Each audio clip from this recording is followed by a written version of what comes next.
Aujourd'hui, on va vous parler des prévisions de marché pour le Grand Montréal. Mais avant d'embarquer dans le vif du sujet, on va vous parler de ce qui se passe aux États-Unis, un pays en mouvance en ce moment.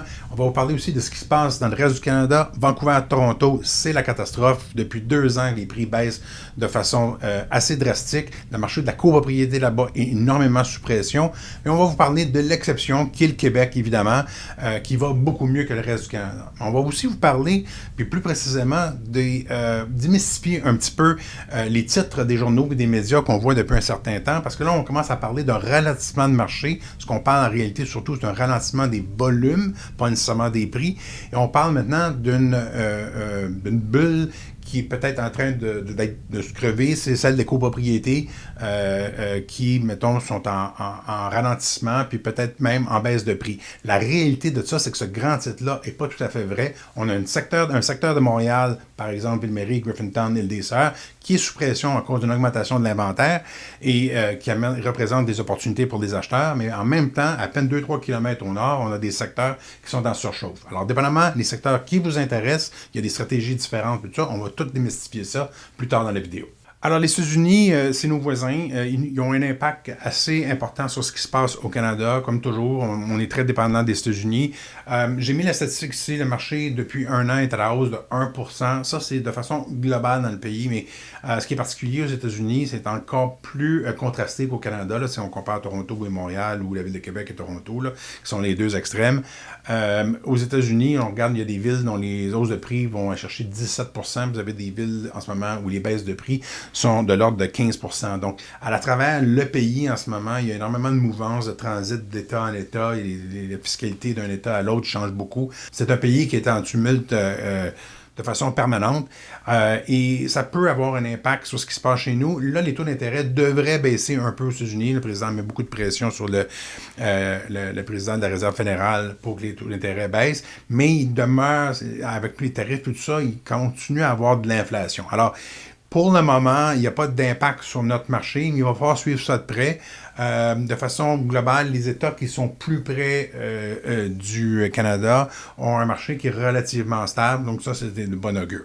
Alors, le Canada, dans son ensemble, on parle d'une baisse de 2,75% des prix sur une année, donc si on regarde de décembre dernier à décembre 2024.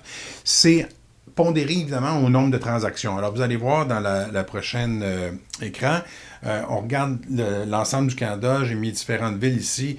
Vous avez Vancouver, baisse de 5,33%. Vous avez Calgary, hausse de 1,66%. Winnipeg, je ne l'ai pas mis, on est à hausse d'à peu près 5%, mais la réalité, c'est que ces villes-là sont peu peuplées par rapport aux autres, donc ils ne comptent pas beaucoup dans la balance. Puis vous avez le cœur de l'Ontario, c'est là que le bas blesse, c'est là que les pressions sont vraiment énormes. Alors vous avez 6,65 de baisse. Ça, c'est l'agrégat, là. C'est copropriété unifamiliale, Plex, tout compris ensemble. Vous avez une baisse de 5,5 pour Hamilton, qui est, si on veut, la grosse banlieue de Toronto. Et vous avez une hausse de 0,5% pour Ottawa. Alors, c'est l'Ontario, dans l'ensemble, à part la partie qui est limitrophe au Québec, en ce moment, souffre quand même de façon assez significative. Et c'est la deuxième année en ligne là, où est-ce que les prix baissent, à part le centre de l'Ontario. Le marché canadien va relativement bien. Ce sont les villes où l'augmentation des prix a été drastique là, dans les dernières années pour différentes raisons. L'immigration beaucoup à Vancouver et le cœur économique du Canada, évidemment, la croissance effrénée de Toronto avait poussé les prix énormément à la hausse. Mais en ce moment, cette hausse-là, évidemment, doit revenir dans un ordre d'idée qui est plus raisonnable. Alors, l'élastique se retire vers le bas. Mais il faut comprendre aussi que l'Ontario, avec les relations aux États-Unis en ce moment, le pacte de l'automobile, puis tout ça, il y a des risques économiques qui sont plus importants. Ça crée un stress sur le marché, ça crée un manque de confiance envers le marché immobilier. Beaucoup de promoteurs ont mis la copropriété sur le marché. Donc, les prix ont commencé à baisser et devraient continuer à baisser probablement pour la prochaine année. Alors, les prévisions de marché de Royal Lepage pour l'Ontario, on parle de chiffres négatifs. Là. Donc, ça va continuer à baisser en Ontario et ça va continuer à être difficile de vendre une propriété. Alors maintenant, quand on regarde au Québec, là, c'est l'histoire du village Astérix, une histoire qui est complètement différente. Les propriétés dans l'ensemble ont monté de 5,4% à Montréal, dans le Grand Montréal, et j'ai mis Québec 12,64%. Évidemment, ça, c'est le marché qui surperforme au Canada. Là, donc, c'est la meilleure performance du pays là, d'un océan à l'autre. Et si j'avais pu, j'aurais pu mettre Sherbrooke, Trois-Rivières et toutes les autres villes. En fait, toutes les municipalités d'une certaine grandeur au Québec ont des prévisions nettement positives pour l'année 2026. On a eu une belle performance en 2025.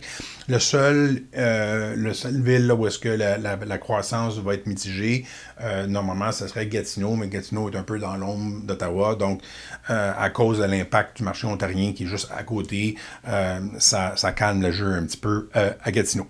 Mais dans l'ensemble, au Québec, on a eu une très belle performance. Alors, qu'est-ce qui est arrivé? Qu'est-ce qui a généré les grands titres qu'on a vus récemment où les gens ont dit « Ah, le marché tourne. » Là, j'essaie de clarifier quelque chose. Quand vous entendez les journalistes ramasser des titres puis faire soit le grand titre ou faire un article ou mettre du texte en surdimension dans un texte, là, souvent ils vont parler de baisse de volume. Alors, il faut vraiment prendre le temps de le lire si vous voulez vous informer sur le marché immobilier parce qu'on suit toujours deux données principales. C'est l'évolution des prix et l'évolution des volumes qui sont les premières statistiques de base là, pour déterminer la santé d'un marché.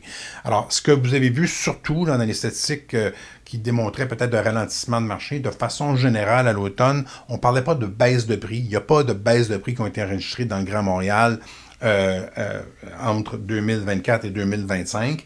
Il y a certains marchés qui sont stables, on le verra plus tard, mais ils ont tous soit été stables ou crus.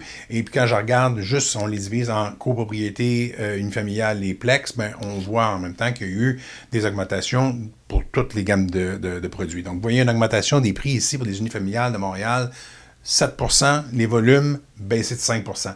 Puis ça encore, c'est pas tellement dramatique parce que vous allez voir le grand titre qui va dire « Oh, baisse des volumes, qu'est-ce qui se passe? » On est habitué à une augmentation constante des volumes depuis un certain temps parce que la pandémie, ça va arrêter. Puis depuis ce temps-là, ça peut juste reprendre.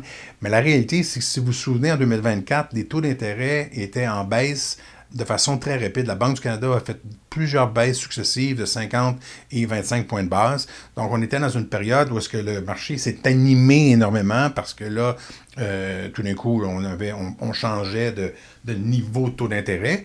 Et à ce moment-là, ben, c'est sûr que ça avait créé, par rapport à 2023, des augmentations significatives de volume. Là, on se retrouve en 2025, un an plus tard. Oui, on a eu des baisses de taux d'intérêt, mais quand même peu significatives. Alors, en relation, ça n'a pas eu le même impact dans le marché. Donc, ça, il faut garder en tête que c'est pas dramatique comme statistique, c'est normal parce qu'on se compare toujours à une période précédente, puis cette période-là était particulière. Si on regarde au niveau de la copropriété, ben on voit les prix ont monté de 1%. C'est quand même une perte de pouvoir d'achat parce que c'est moins que l'inflation. Et les volumes, ils sont en baisse de 9%. Mais encore là, une fois, si on compare à 2024, donc il n'y a pas de drame par rapport à ça. Puis, chose intéressante, quand on regarde les plex, ben les plex sont très, très sensibles à l'évolution des taux d'intérêt. Mais on voit une augmentation de 8% des prix pour du dernier trimestre sur celui de 2024, mais les volumes à la hausse de 12%. Donc ça, là, c'est vraiment un segment de marché qui est le plus en santé, qui devrait continuer à être nettement en santé pour 2026. Alors, vous voyez, on titrait beaucoup là, qu'il y a des baisses de volume, puis là, il y a des gens qui disaient « Oups, le marché change tout ça ». Mais là, il faut quand même gratter un peu plus creux, puis essayer de trouver, voir est-ce que c'est vraiment symptomatique d'un changement de ton de marché. Fait que même si on a des baisses de volume par rapport à 2024 qui était hot à cause de la baisse des taux d'intérêt, on voit quand même que les délais de vente, trimestre 2025 par rapport au trimestre 2024 qui était hot, ben les délais de vente sont à la baisse. Donc, les propriétés se vendent plus rapidement. Donc, le fait que maintenant, ça prend moins de temps de vendre un plex, un condo ou une familiale, c'est quand même signe d'un marché qui est encore en santé. Sinon, d'habitude, les premiers symptômes qu'on voit, c'est une augmentation des délais de vente dans un marché qui ralentit. Donc, ça, c'est de bon augure, puis ça vient nous conforter dans le fait que le marché n'est peut-être pas en train de tourner présentement. Et dans le fond, la donnée qu'on doit suivre, je pense, qui est le premier indicateur peut-être d'un marché qui pourrait tourner, c'est l'inventaire. Parce que l'inventaire, c'est l'offre de propriété. Puis évidemment, la demande, si elle n'augmente pas pour rencontrer l'augmentation de l'inventaire, ben c'est là qu'on commence à avoir un débalancement entre l'offre et la demande et une baisse de prix. Oui, une augmentation de 7% de l'inventaire par rapport au trimestre en 2024, mais en même temps, ça s'est fait graduellement et c'est global. Là, vous allez voir, on va regarder différents secteurs, différents types de propriétés, puis vous allez voir, ça ne s'applique pas nécessairement à tous les marchés.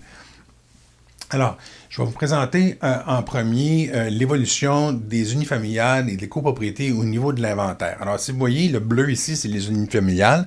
On voit, là, ça, c'est depuis 10 ans. Donc, on parle de 2016. Ça, c'est un marché qui a été très hot jusqu'en 2020 à peu près, 2020-2022, la pandémie. Là, fait qu'on a eu un inventaire qui était très, très, très restreint à Montréal. C'est l'inventaire, chaque point, dans le fond, est l'inventaire du nombre de propriétés à vendre à la fin du mois.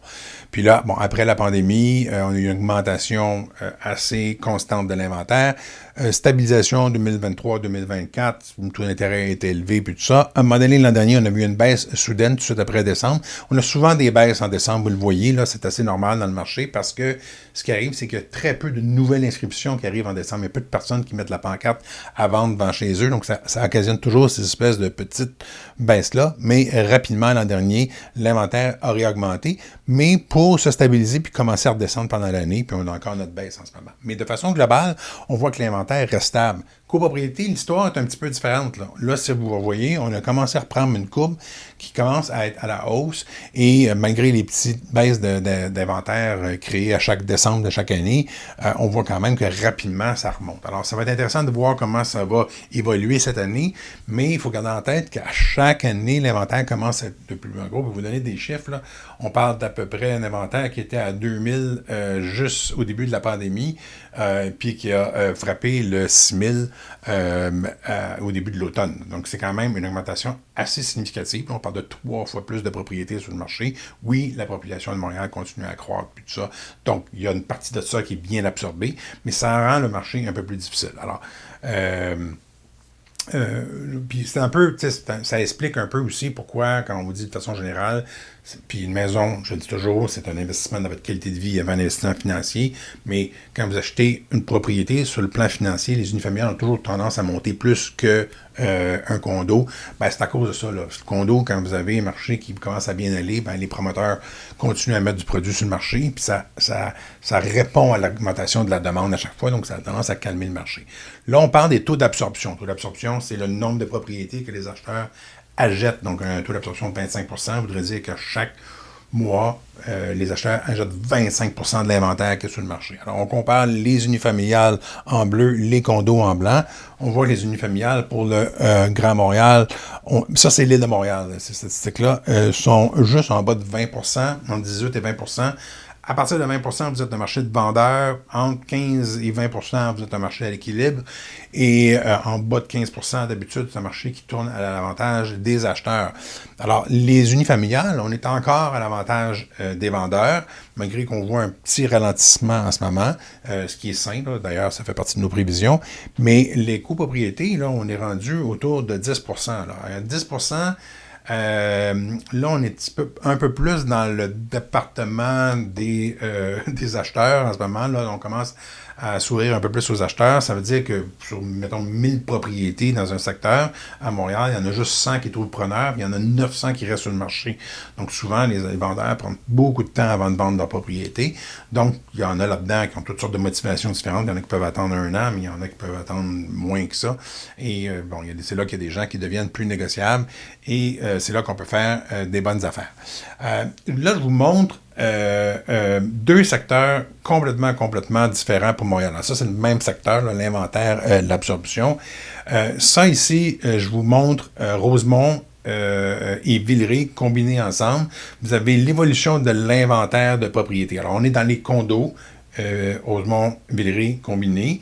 Vous voyez que l'inventaire, bon là, on est en 2025 ici, on a une tendance à même vouloir réduire, l'inventaire se resserre. Puis ça, c'est le taux d'absorption, là. C'est combien de condos sont absorbés.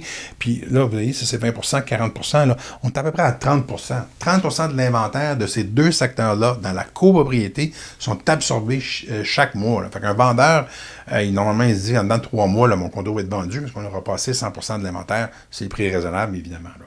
Donc, ça donne, c'est un marché vraiment à l'avantage des vendeurs, là, on dirait en santé pour un vendeur. Ils sont capables de trouver des conditions qui leur sont favorables, tout ça. Pour les acheteurs, il y a des stratégies à adopter là-dedans parce que ça va vite encore, les maisons ne restent pas sur le marché longtemps. Faut pas trop négocier, on risque de perdre notre coup de cœur. Mais là, je vais vous comparer ça à Île-des-Sœurs, Griffintown, et une partie du centre-sud et Ville-Marie. Ben là, si vous comparez rapidement, là, je vais essayer de reculer. On avait l'inventaire ici. Regardez le taux d'absorption à 30%. Oups, pardon. Et puis, voilà. Et là, on arrive à Ville-Marie. Augmentation constante de l'inventaire. Et regardez mon taux d'absorption qui est entre 5 et 10%. Donc, on a même île, à peu près 400 km qui les séparent, vous avez deux histoires complètement différentes. Alors, si à un moment donné, vous voulez payer du luxe, vous voulez vivre au centre-ville, vous voulez être les desserts, avoir vue sur le fleuve, avoir vue sur le centre-ville, Griffintown, c'est ce qui vous habite, c'est les restaurants de proximité. Griffintown, c'est un secteur qui vit bien, puis on espère qu'ils vont leur faire une station du REM bientôt. Donc, si on aime la vie avec les amis, puis tout ça, là, c'est vraiment à propos. On voit qu'en ce moment, la dynamique, elle a viré à l'avantage des acheteurs. Donc, c'est le temps de rentrer dans le marché, puis si vous êtes bien conseillé par votre courtier, votre courtier est capable de vous dire, ben oui, là, ces propriétés-là sont sur le marché depuis un certain temps, on peut s'essayer, on a une marge de négociation, allons à la pêche un peu. Donc, il n'y a pas le feu qui prend, à moins qu'on ait le condo coup de cœur qui arrive. Il y a des opportunités très nettes là-dedans, puis c'est pas des opportunités, parce que souvent, on va voir des opportunités comme ça dans des quartiers qui sont moins à la mode, moins sécuritaire, mais l'île des Sœurs, il n'y a pas plus sécuritaire que ça, là. Et de son ensemble, le centre-ville de Montréal aussi est hyper sécuritaire. Ces opportunités sont là. Pourquoi c'est là? C'est parce qu'il y a eu beaucoup de nouvelles constructions récemment dans un marché qui était difficile, donc ça l'a alourdi le marché. Puis si vous achetez à long terme, c'est sûr que si vous achetez à court terme, puis vous dites, moi je vais acheter un condo, fonder ma famille, puis après ça, déménager rapidement vers une nuit familiale, là, il faudrait choisir de façon très prudente le secteur que vous allez acheter, mais vous êtes peut-être mieux d'aller plus vers Rosemont, quitte à rester en périphérie si vous ne voulez pas payer les prix, peut-être aller vers Huntsic ou d'autres secteurs limitrophes pour rester dans des secteurs où il n'y a pas de nouvelles constructions, il n'y a pas de taux, parce que là, l'immobilier va probablement monter plus vite, plus rapidement. Mais si c'est votre qualité de vie que vous cherchez, puis vous voulez vous installer justement près du centre-ville ou avec les desserts, avec des super belles vues, puis des espaces verts, puis tout ça, il y a une opportunité. Là. On parle quand même de quartiers assez luxueux, puis il y a des propriétés à des prix tout à fait raisonnables. Le trade-off est souvent au niveau des grandeurs, là, les unités et tout ça, mais il y a tellement d'inventaire en ce moment que ça vaut la peine d'être actif dans ces marchés-là en ce moment, surtout si vous êtes pour y être à long terme. Parce qu'à un moment donné, ça finit par se résorber. Là. À un moment donné, il n'y aura plus de terrain développable. L'île des Sœurs, c'est pas infini, là, c'est une île. Il y a une partie de l'île qui est protégée. À un moment donné, les projets vont arrêter, l'inventaire va se résorber, puis on va retrouver le ballon, puis là, normalement, les inventaires vont commencer à baisser, les taux d'absorption vont rehausser, puis le marché va redevenir bon. Là. Donc, il y a une entrée intéressante là, en ce moment dans ces marchés-là. Alors là, je vais vous présenter une autre opportunité, mais juste avant, je vous dire, quand les marchés commencent à être en changement comme ça, comme on l'expliquait un peu plus tantôt, vous avez des secteurs qui ralentissent à cause de l'inventaire, d'autres où ça reste très serré, ça crée des opportunités d'achat. Et ça, vous pourriez communiquer avec nous, là, si jamais vous avez un secteur qui vous intéresse, on va pouvoir vous décrire dans quelle situation ce secteur-là est, vous donner des recommandations pour la négociation, mais aussi peut-être vérifier avec vous s'il n'y a pas des secteurs limitrophes qui pourraient être super intéressants pour vous, où la dynamique est peut-être un peu plus à votre avantage. Alors, ça vaudrait vraiment la peine, si jamais vous êtes intéressé d'agrandir peut-être votre champ de recherche. Il y a un lien dans la description de la vidéo, en bas. Simplement, cliquez dessus, ça vous donne accès directement à mon agenda. Vous pouvez prendre un rendez-vous directement avec moi ou un des courtiers de l'équipe.